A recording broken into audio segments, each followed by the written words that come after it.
A Giavera del Montello, nell'Alta Marca trevigiana, si è svolta una delle pochissime sfilate di carnevale del 2022 previste in Veneto.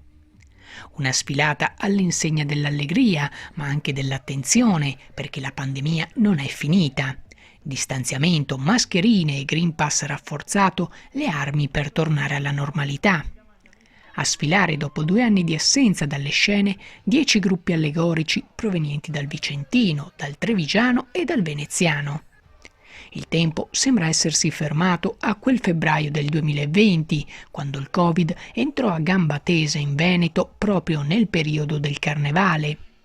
I carri e le maschere dei figuranti sono le stesse di quel periodo, eppure sono passati 2 anni in cui tutto è rimasto immobile ed ora che la situazione epidemiologica lo permette, cominciano a rifiorire le iniziative e anche fra i gruppi allegorici vige l'assoluta voglia di ripartire. Dopo 2 anni riprendere da dove eravamo rimasti non ci sembra neanche vero, diciamo.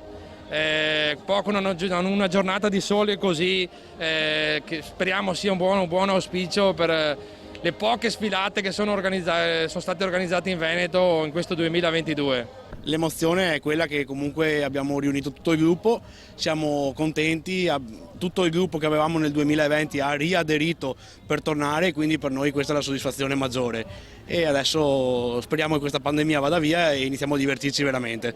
Che finalmente dopo 2 anni siamo riusciti a ripartire e niente, cosa dire, ci mettiamo una pietra sopra e andiamo avanti che con il Simba persa è ora di far festa, se no qua ragazzi dobbiamo solo lavorare.